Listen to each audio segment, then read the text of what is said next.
1장입니다. 1장 12절로 15절 말씀입니다.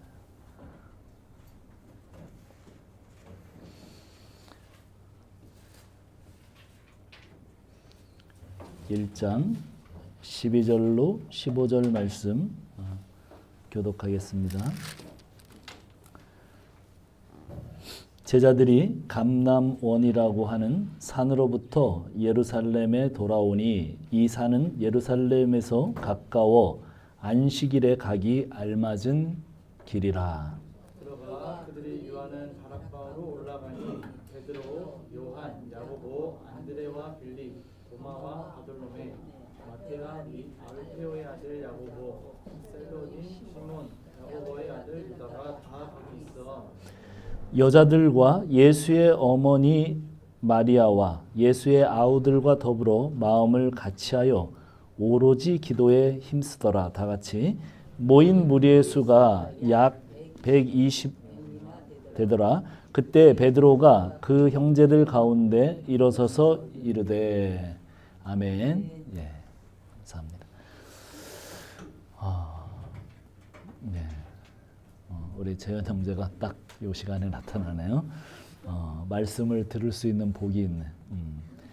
자, 우리 같이 기도하겠습니다. 잠깐 기도하겠습니다. 하나님 아버지 감사합니다. 오늘 추운 날씨에도 저희들을 예배로 불러 모아주시고 다시 한번 주님의 말씀 앞에 설 수 있는 특권을 주셨습니다. 하나님 함께 하시고 주의 말씀이 선포되어지는 자리가 되게 도와주시옵소서. 종의 부족한 입술 가리워 주시고 주님께서 말씀하시는 귀한 시간 되도록 인도하여 주옵소서. 예수님의 이름으로 기도합니다. 아멘. 자, 우리 앞뒤 옆 사람하고 한번 인사할까요? 하늘 복 받으세요.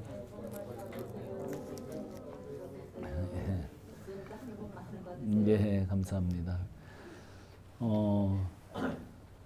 자, 오늘 본문 말씀은 제자들이 감람산은 올리브산이라는 거예요. 원어로는 그렇죠. 올리브가 많아서 올리브산입니다. 거기에서 예수님이 승천을 하셨잖아요. 이렇게 올라가셨습니다. 그래서 그 승천하신 모습을 목격하고 그리고 예루살렘으로 돌아와서 다락방에 모였는데 그 수가 몇 명쯤 됐다고요? 120명, 약 120명. 왜 이렇게 약자를 쓰냐면 이제 120에 대한 그 숫자 때문에 그래요. 120. 그래서 그 하나님의 공동체 항상 12로 나가죠.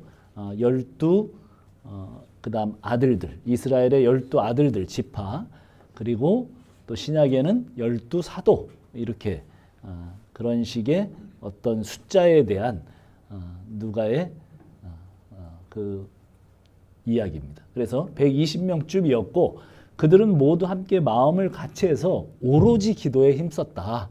이런 내용이에요. 과거에 목사님들로부터 이 말씀을 설교를 들을 때는 제일 많이 강조하셨던 부분들이 성도들이 마음을 같이하여 열심으로 기도하면 성령을 받는다. 그런 내용이었어요. 이들의 기도의 결과로 2장에 보면 오순절 성령이 임하는 듯한 장면이 기록되어 있기 때문에 연결해서 그렇게 말씀하신 거죠. 저는 청년 시절에 이런 찬양을 많이 불렀던 것 같아요. 지금 성령이여 오시옵소서. 그런 찬양. 여러분들을 혹시 알지 모르겠는데 성령 받아라, 성령 받아라. 이 기도원 가면 아주 많이 하는 찬양인데 그런 찬양들 혹시 불러본 적 별로 없죠? 네, 성령을 그 어르신들은 이제 들어왔을 겁니다. 예, 뭐 부흥의 아주 단골 찬양이었죠. 예, 막 북치면서 네. 그랬던 겁니다. 그래서 성령을 받는 그런 구절, 이 구절을 많이 또 그렇게 강해를 하셨어요. 부흥에 참석하면 강사님이 성령 받아라 그러면서 손으로 확 이렇게 하면서 샥 뭐 이런 소리를 내셔요. 그러면은 저도 그랬던 것 같은데 거기에 앉아서 막 그 성령을 받기 위해서 막 이런 식의 어떤 제스처들을 했던 것이 기억납니다. 예. 그때 성령이 오는 줄 알았어요. 그래서 뭐 그런 본문 또는 혹시 그 정도는 아니어도 대부분 합심 기도와 기도에 대한 열정 그 시간을 따로 내어서 함께 모여서 응답될 때까지 오로지 간절히 기도하자를 격려하는 말씀으로 많이 가르쳐졌던 본문입니다. 솔직하게 저는 언젠가부터 간절한 기도가 잘 안 돼요. 뭐 이런 생각을 하기 때문이죠. 나는 나의 기도가 하나님이 정말 기뻐하시는 기도일까? 나의 기도가 하나님께서 정말 약속하시는 것인가? 이런 생각들 때문에 사실은 예전처럼 그런 간절한 기도가 안 됩니다. 초신자 때는 뭐 별 기도를 아주 다 간절히 했던 것 같아요. 시험을 잘 보게 해달라고 밤새도록 기도하고 또 문제를 해결해달라고 취직을 위해서 또 마음의 평안을 달라든가 그런 기도를 정말 간절하게 기도했던 것 같아요. 예전에 남양만에서 목회를 하셨던 목사님이 설교에서 그런 이야기를 하셨어요. 자기는 개 목사, 돼지 목사 뭐 이런 거래요. 개, 돼지 목사? 그분이 참 고결하신 분인데 왜 자기를 그렇게 얘기하나? 무슨 얘기냐면 그 시골 교인들이 개나 돼지나 소가 새끼를 낳게 되면 목사님이 오셔서 그 짐승들이 순산하게 해달라고 기도를 부탁하는 요청을 하는 거예요. 그러니까 목사님이 성도들이 요청을 하니까 안 갈 수가 없죠. 가가지고 하나님의 이름을 부르면서 이 돼지가 새끼를 순산하도록 주여! 이렇게 기도했다는 거예요. 그래서 자기는 개, 돼지 목사다. 이렇게 이야기가 기억이 납니다. 교인들에게 생업이 달려있고 목사님은 그 교인들의 기도가 요청하니까 당연히 뭐 또 안 들어줄 수 없는 그래서 벌어진 일들이죠. 오늘 본문은 물론 이런 것들을 힘써서 기도한 것이 아니었습니다. 제자들이 기도에 힘쓴 내용이 뭔가 하면 4절이에요. 4절 한번 우리가 다 이제 한번 읽어봅시다. 뭘 기도했나 한번 봅시다. 시작. 사도와 함께 모이사 그들에게 분부하여 이르시되 예루살렘을 떠나지 말고 내게서 들은 바 아버지께 약속하신 것을 기다리라. 자, 무슨 얘기예요? 예수님이 제자들에게 하신 명령은 예루살렘을 떠나지 말라는 것과 하나님 아버지께서 약속하신 것을 기다리라는 거였어요. 그래서 승천을 목격하고 예루살렘으로 돌아와 자신들의 은신처였던 다락방에서 예수님께로 전해들은 하나님 아버지께서 약속하신 것, 즉 성령을 받는 일을 위해서 기도하며 기다리던 상태였어요. 앞에서 살펴본 것처럼 우리는 이 말씀을 통해서 마음을 같이 합심하여 성도들이 오로지 기도에 힘쓰면 그 기도는 하나님께서 응답해 주실 것으로 그렇게 생각을 많이 합니다. 더군다나 다락방에 모인 사람들이 누구냐 하면 거기에 수제자와 직계제자들 그리고 충성을 다했던 여인들 또 예수님의 가족들 이 사람들이 모여서 한 마음이 되어 기도를 간절히 드렸으니 이 기도가 응답되었다. 이렇게 볼 수밖에 없는 거죠. 그런데 성경을 이렇게 읽어가면 문제가 있어요. 그들이 마음을 합하고 예수님의 약속을 기다리며 열심히 성령 받기를 기도하고 있지만 사실은 조금 더 자세히 살펴보면 그들이 마음에 여전히 붙잡고 있었던 건 6절입니다. 자, 우리 1장 6절 한번 같이 볼까요? 시작. 그들이 모였을 때 예수께 여쭈어 이르되 주께서 이스라엘 나라를 회복하심이 있다니까. 계속 예수님께서 승천하시기 전, 자 십자가에 돌아가시고 3일 만에 부활하시고 그리고 40일 동안 제자들과 함께 있으면서 하나님의 나라의 일을 말씀하셨어요. 하나님 나라를 말씀하셨는데 그랬는데 제자들은 마지막 총결론의 질문이 뭐냐면 뭐였어요? 이스라엘 나라를 회복하심이 있답니까? 이제 바로 올라가세요. 올라가시기 직전 마지막 질문이 이스라엘 나라의 회복이었습니다. 무슨 말인가 하면 지금 제자들은 우리의 그 어젯밤처럼, 토요일 새벽이었으니까 어젯밤이죠. 정말 우리가 국뽕에 취했죠. 16강을 갔으니까 이제는 그까지 브라질 때려잡고 4강으로 간다. 막 이제 이런 얼마나 뜨거운 마음과 열기가 이제 막 이렇게 솟아납니다.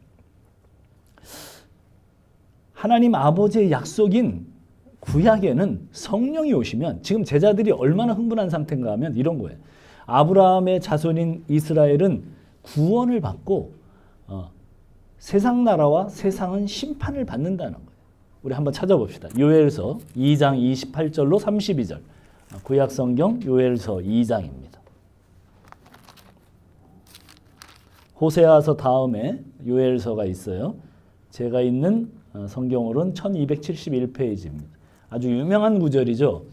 한번 볼까요? 2장 28절로 32절. 같이 한번 읽어봅시다. 우리가 한번 쭉 같이 교독합시다. 그 후에 내가 내 영을 만민에게 부어주리니 너희 자녀들이 장래일을 말할 것이며 너희 늙은이는 꿈을 꾸며 너희 젊은이는 이상을 볼 것이며 29절 시작.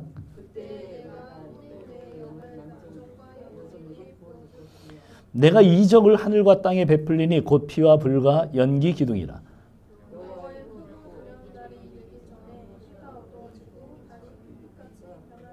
예, 32절 다 같이 읽어봅시다. 누구든지 여호와의 이름을 부르는 자는 구원을 얻으리니 이는 나 여호와의 말대로 시온산과 예루살렘에서 피할 자가 있을 것이며 남은 자 중에 나 여호와의 부름을 받은 자가 있을 것임이니라. 자, 말세가 되면 어떻게 한다고요? 내 영을 부어주신대. 성령을 부어주신다는 거예요. 그런데 내가 여호와께서 이적을 하늘과 땅에 베푼대요. 근데 그 이적이 뭐예요? 피와 불과 연기래. 피와 불과 연기. 그러면 성경에서는 전부 다 이런 단어들이 나온 거예요. 심판에. 그러니까 그 심판이 부어져서 거기에 있던 세상 사람들은 다 심판을 받고 자기들은 어떻게 해요? 구원을 받는 이런 성경적인 이해를 누가 갖고 있냐면 유대인들인 제자들이 갖고 있었어요. 그래서 이제 성령이 오시면 이런 일들이 벌어질 텐데 이제 로마가 문제가 아니다. 전 세계가 여호와 하나님 앞에 심판을 받고 이스라엘은 가장 위대한 나라가 될 텐데 그래서 제자들이 총결산하는 질문으로 이스라엘 나라를 회복하심이 이때니까 자, 웬만하면 제자들의 질문에 대답을 해주시던 주님도 정말 짜증 섞인 목소리로 반응을 하세요. 뭐라고 그래요? 야, 그 묻는 질문에 예수님이 별로 그러신 적이 없는데 야, 니들 알 바가 아니야. 설명도 안 하세요. 그렇게 친절하신 예수님께서 제자들에게 뭐라고 그래요? 니네가 얼마나 니네가 알아서 뭘 하게? 거의 이런 수준으로 그냥 그렇게 대답하십니다. 왜 그래요? 설명해 줘도 어차피 못 알아들어요. 알아들었다면 벌써 알아들었어요. 그렇죠. 3년 반 동안 옆에서 가르치셨어. 근데 못 알아들어. 하여간 못 알아들어요. 그리고 나서 40일 동안 계속해서 또 가르쳤어. 이제 십자가 지고 죽으신 다음에 부활하셔서 또 가르치셨어. 근데도 못 알아들어. 그러면서 결론이 뭐냐면 이스라엘 나라 드디어 회복되는 거죠. 로마 쳐부수고 이제 우리나라가 세계 1등 국가 되는 거죠. 야, 그래. 어차피 못 알아들어요. 그래서 뭐라고 말씀하시는 거예요? 예루살렘에 가서 기다려. 그냥 너희들 그냥 예루살렘에 가서 기다려. 이 주제는 가르쳐서 되는 문제가 아니에요. 성령이 제자들에게 오셔야 알게 되는 문제죠. 제자들은 이렇게 세속적인 의미로 성령을 달라고 기도하는 거예요, 지금. 왜? 성령 받아서 모든 나라 다 때려 부수고 우리나라가 1등 국가 되고 거기에 주인공이 되려는 그 세속적인 마음으로 성령이 오시도록 약속도 받았고 그래서 기도하는 거예요. 그런데 제자들이 기도의 동기가 잘못되었든 무엇이든 간에 성령을 달라고 기도했더니 정말로 성령이 임했어요. 그렇죠? 2장에 보면 성령이 임하죠. 자, 질문을 하나. 그러면 질문이 떠올라요. 그러면 성령은 제자들과 초대교인들이 다락방에 모여서 기도했기 때문에 오셨는가?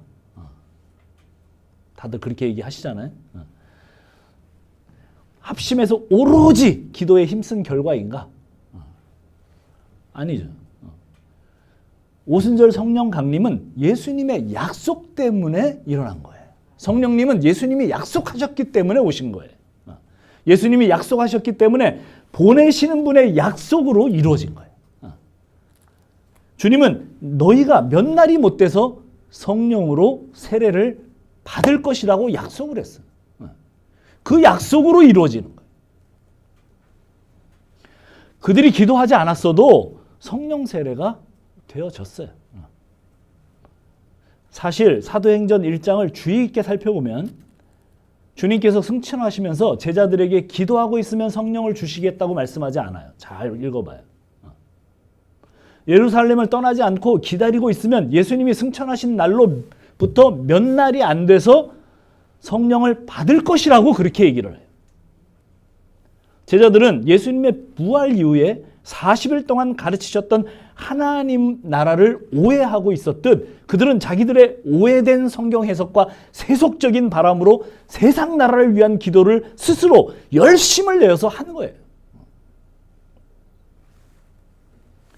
그러니 기도해야 성령을 받는다든지 합심하여 모여 한마음으로 오로지 기도에 힘쓰면 하나님이 응답해 주신다든지 이런 것은 다 엉터리입니다. 어떤 목사님이 기도에 대해서 조크를 했죠. 시중에는 기도에 대한 책자가 정말 많아요. 기독교 섹션에 가면. 많이 있어요. 그런 책 제목 중에서 보좌를 흔드는 기도라는 책 제목을 말하면서 성도들이 하나님의 보좌를 흔드는 기도를 간절히 올리면 하나님께서 야 어지러워 이제 그만해 그러면서 기도를 응답해 주시는 하나님이실까요? 이렇게 이제 조크를 했어요. 우리는 그렇게 이해를 해요. 우리가 막 열심히 보좌를 흔들 정도로 진동을 일으킬 정도로 기도를 하면 하나님께서 응답해 주신다. 어지러워서? 그게 뭐예요? 우리 안에 쭉 있는 뭐죠? 그게 종교심이에요. 그 종교심이 뭐예요? 사자성어로 뭐죠 그게? 지성이면 감천. 지성감천. 그런 마음이에요. 기도가 그런 것일까? 이 기도라는 것은 한문 용어인데 잘못 왔어요. 프로슈쿠마이를 잘못 해석을 했어요. 사실 이 기도라는 단어를 성경에서 바꿔야 돼요. 그래서 우리는 과거에 우리 조상들이 하던 그 기도를 기도라고 생각하고 성경에 있는 기도라고 생각하고 갖다 넣었어요. 잘못된 거예요. 그런 거 아니에요.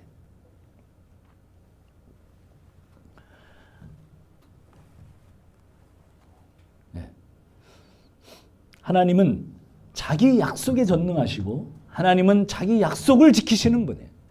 하나님께서 성령을 보내주시려고 계획하시고 작정하시고 약속하셨기 때문에 보내주신 거예요. 더구나 오늘 이 시대는 성령은 이미 오순절에 강림하셨어요. 오셨어요. 예수를 믿는 사람에게 이미 임하셨어요. 지금 우리의 기도는 제자들처럼 성령을 부어달라고 기도하는 것이 아니에요. 성령이 오시옵소서 이거는 말 자체가 잘못된 거예요. 성령님은 이미 오셨어요. 그럼 지금 뭘 기도하는 걸까요? 우리가 하는 기도는 성령의 충만을 기도하는 거예요. 성령이 오셨고 우리는 기도하지만 여전히 우리 자아가 너무 강해요. 성령에 완전히 사로잡힌 성도가 되기를 위해서 기도하는 거예요. 예수님이 나의 주인이 되셔서 나의 뜻, 나의 바람, 나의 소원이 아니라 나의 뜻은 좀 무너지고 주님의 뜻만 이루어지도록 나 죽고 내 안에 예수님 사시도록 우리가 기도하는 게 그것 때문에 기도하는 거예요. 이것이 성령 충만을 위한 기도예요. 이 기도는 반드시 자기를 부인하는 지점으로 기도하는 사람을 이끌고 와요. 마태복음 16장 24절에 이렇게 말씀합니다. 이에 예수께서 제자들에게 이르시되 누구든지 나를 따라오려거든 자기를 부인하고 자기 십자가를 지고 나를 따를 것이니라. 성령이 오시기 전 제자들은 이 이야기가 무슨 이야기인지 전혀 알아듣지 못했어요. 성령이 임한 제자들은 이 말씀을 이해하게 됐어요. 아, 기도야말로 자기 부인이고 십자가를 지는 것이구나. 그래서 예수님을 따르는 성도는 기도하는 자가 될 수밖에 없어요. 교회를 교회되게 하는 게 기도예요. 오로지 기도하는 사람이 될 수밖에 없는 이유예요. 그러므로 교회는 기도 공동체일 수밖에 없어요. 제자들이 성령이 임하시기를 간절히 기도하다가 드디어 성령이 오셨어요. 그러자 십자가에서 죽으시고 부활하시고 승천하신 주님이 알아져요. 예수님이 말씀하신 하나님 나라는 로마를 뒤집어 엎고 이스라엘이 세계에서 1등 국가가 되는 그런 나라가 아니구나. 성령 강림 이후 어떤 제자도 이제 그런 생각, 그런 말을 하지 않아요.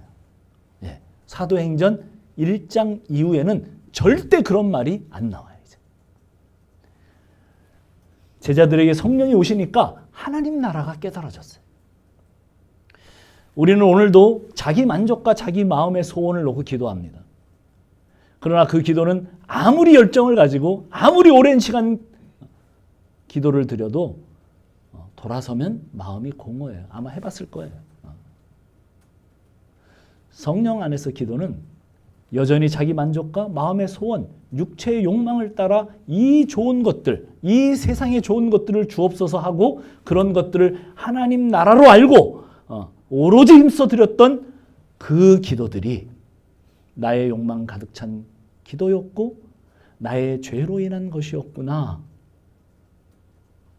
성령 안의 기도는 그게 깨달아져요. 십자가의 예수님으로 내 가슴이 뜨거워지면서 채워져요.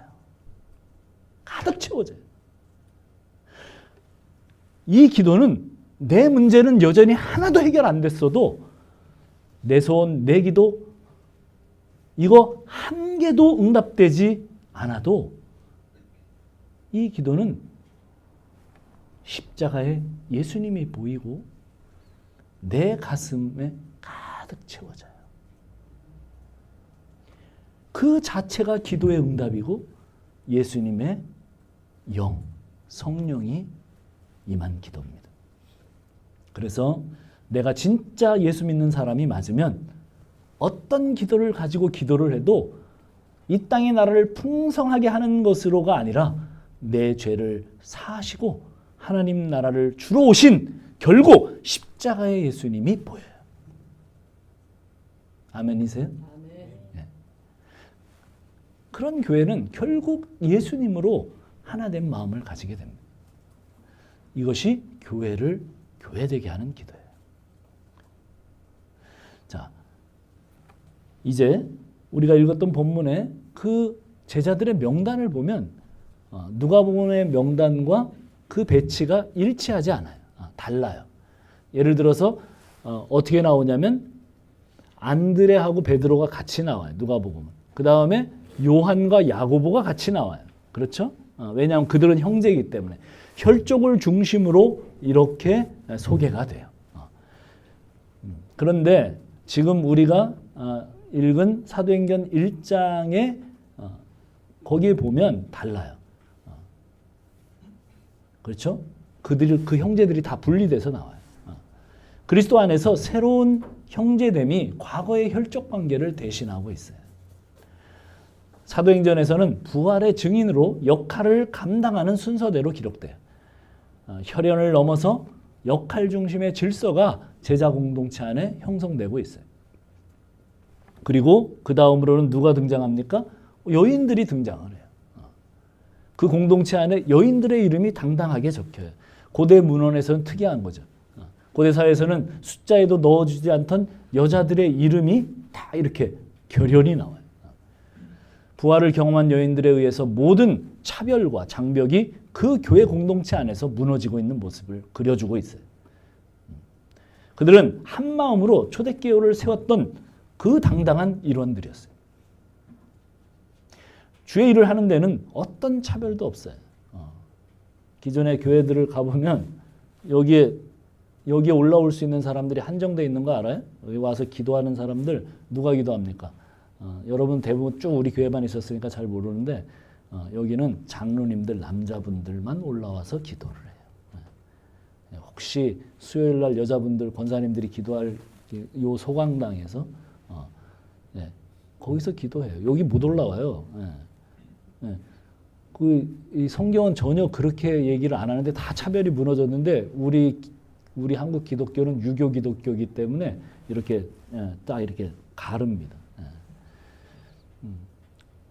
우리는 그런 게 없어서 감사해요. 차별이 없어서 감사해요. 진정한 공동체는 차별이 없는 공동체예요. 차별이.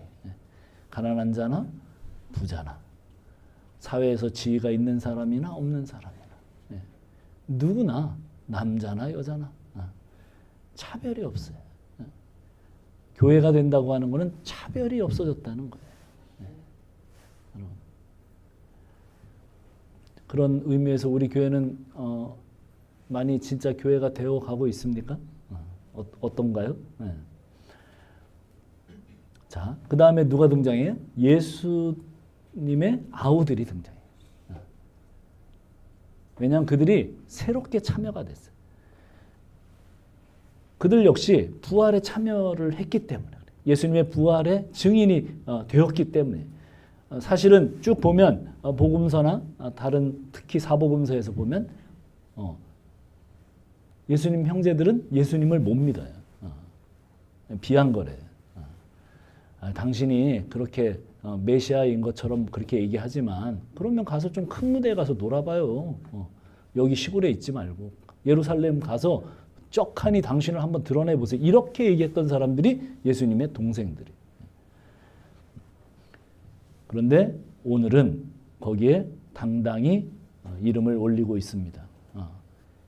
이들이 예수님의 부활을 경험하고 그렇게 불신하던 사람들이 이제 완전히 새 사람이 됐어요.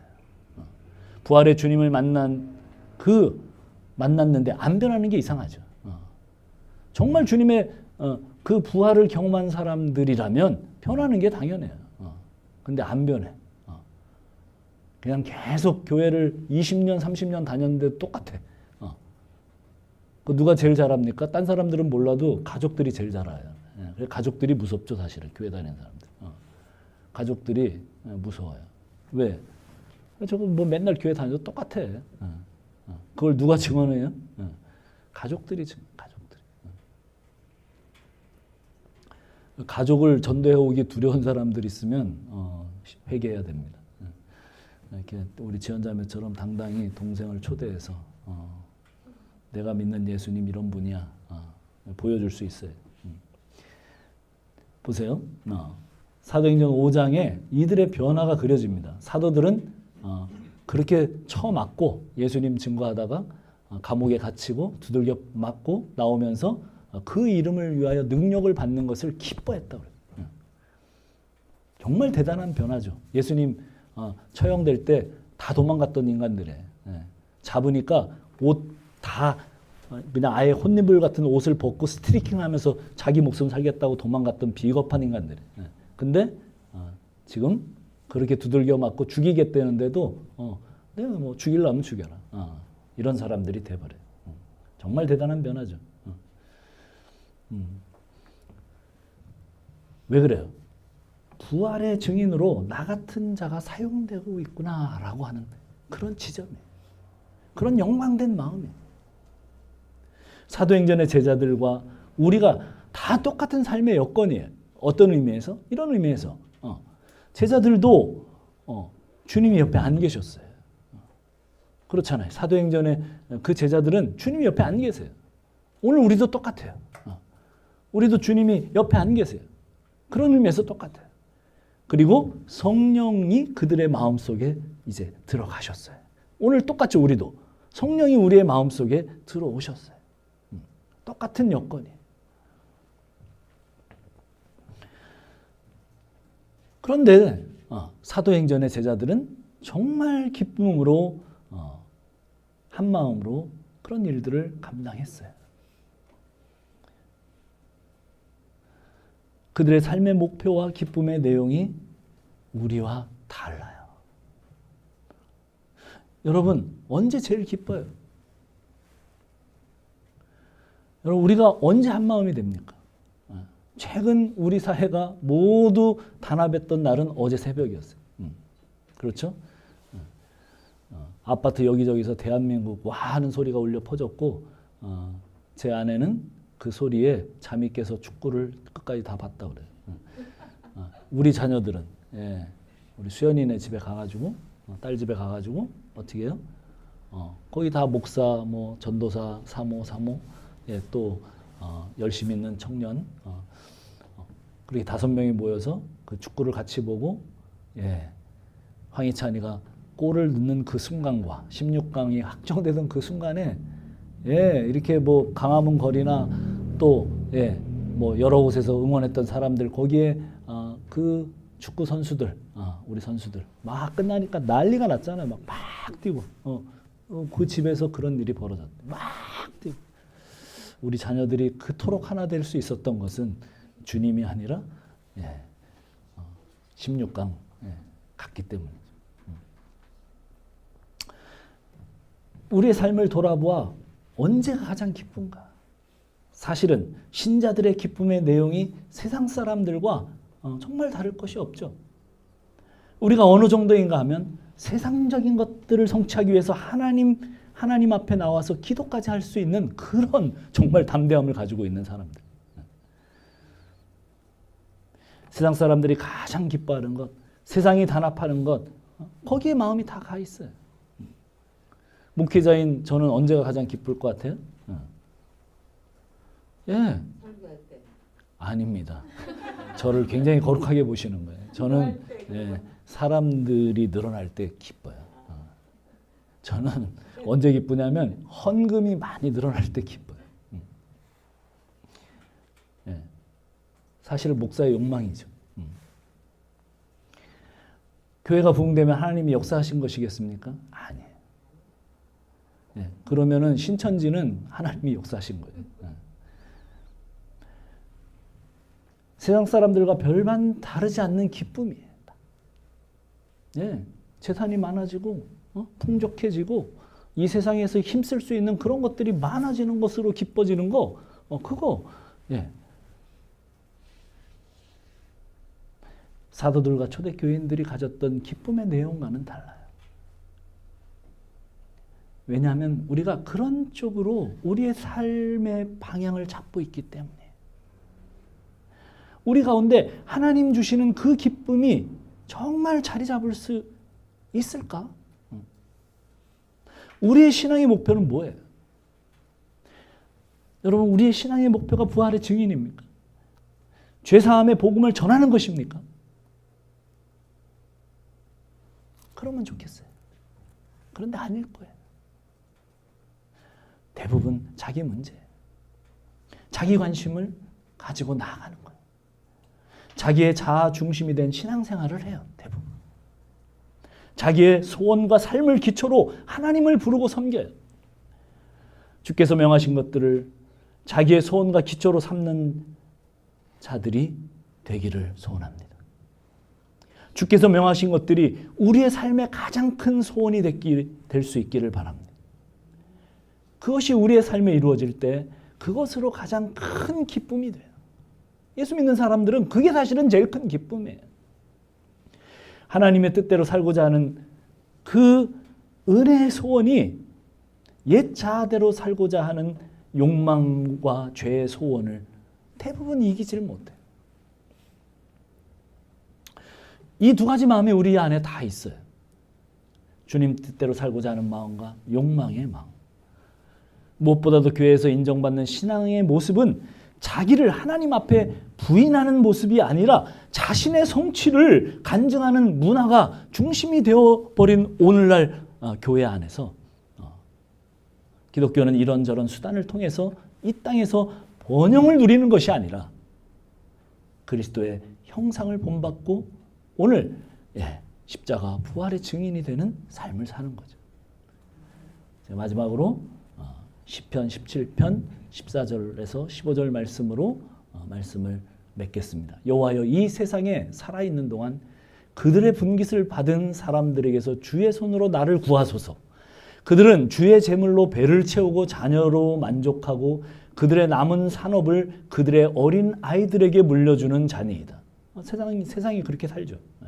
그들은 주의 제물로 배를 채우고 자녀로 만족하고 그들의 남은 산업을 그들의 어린 아이들에게 물려주는 자니이다.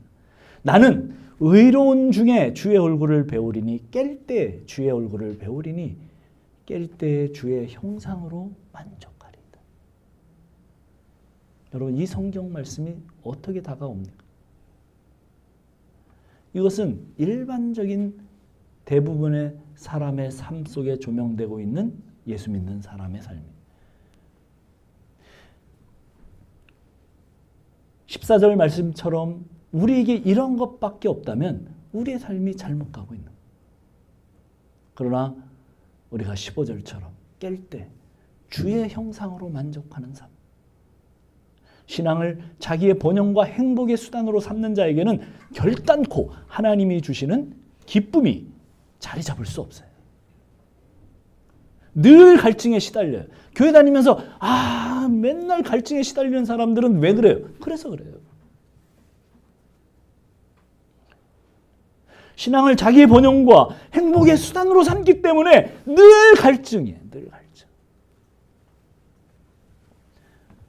성경 공부를 같이 하는 자매가 경제적으로도 점점 나아지고 아이들도 다 잘 자라고 남편과도 여전히 좋고 뭐 일도 잘 풀려가는데 사는 것이 별 재미가 없고,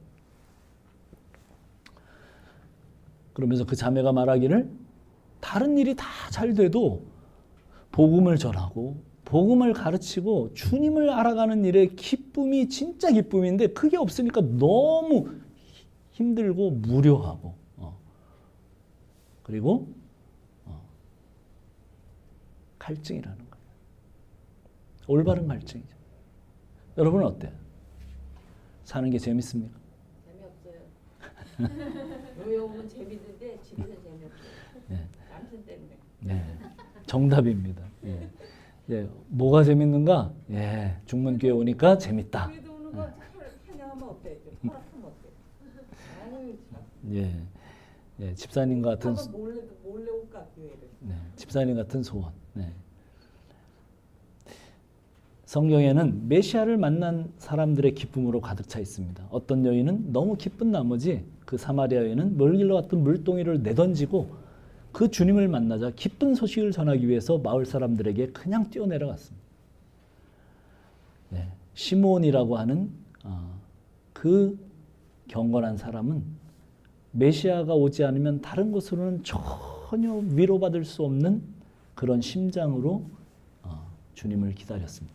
그래서 메시아가 오셨어요. 그 아기 메시아를 안고 고백하는 장면에 그가 얼마나 학수고대했던지 그것을 목격하고 이 사람은 성령으로 이 아기가 자기의 죄를 용서해 줄 메시아인 것을 알았기 때문에 너무 기쁜 나머지 주제요. 이제 저를 놓아주셔도 괜찮을 것 같습니다. 죽어도 괜찮다는 거예요. 우리 인생 여정에 십자가 지신 주님을 구세주와 주님으로 만났다면, 그렇다면 지금 죽어도 여한이 없는 그 기쁨의 강이 흐르고 있는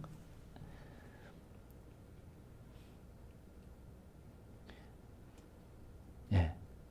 여러분의 갈망과 갈증이 이 메시아를 만난 감격 때문에 풍성한 감격스러운 기쁨의 삶으로 넘쳐지기를 축원합니다. 기도하겠습니다. 자, 우리 다 같이 기도합시다.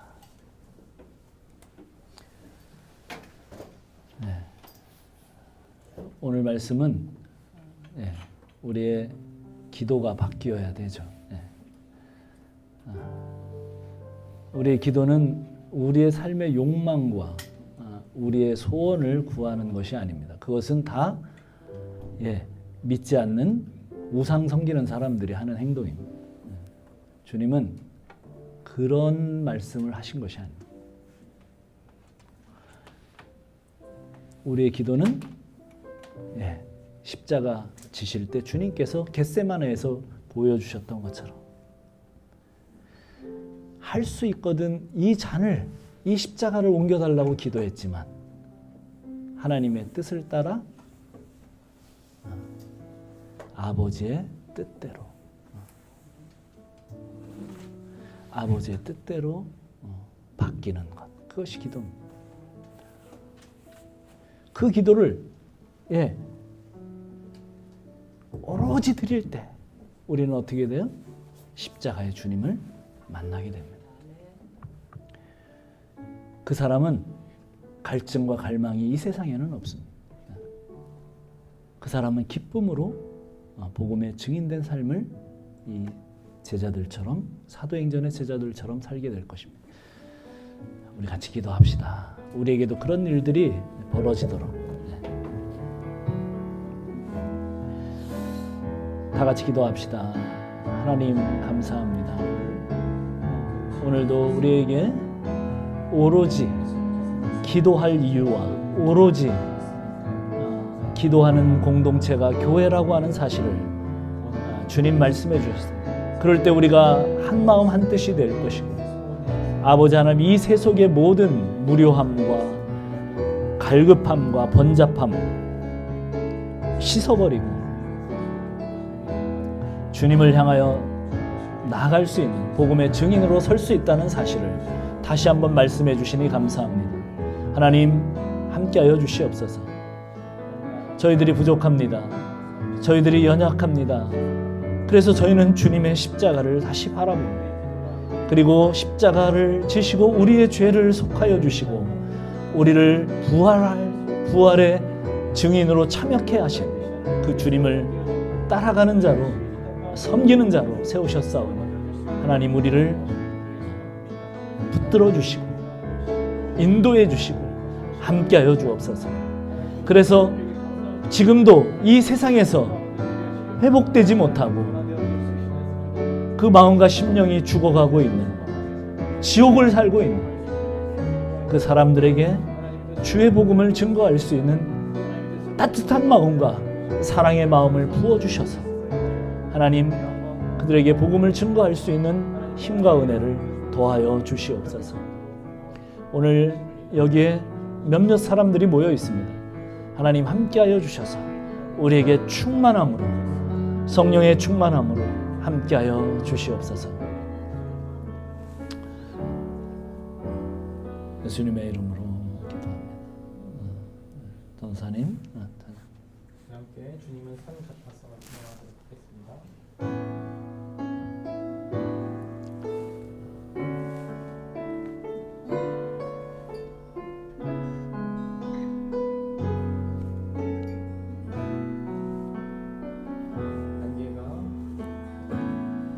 안개가 날 가리워 내 믿음은 흔들리려 할 때 나 주님께 나아가네. 주님은 산 같아서 주님은 산 같아서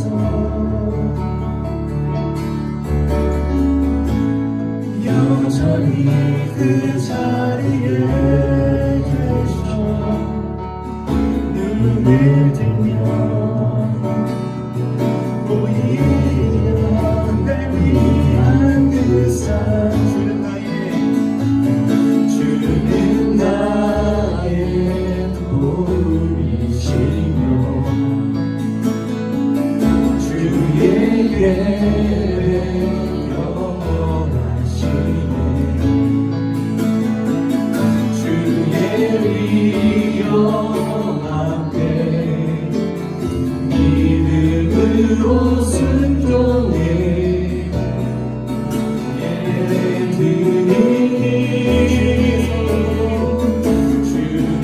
주님께서 나 이끄시며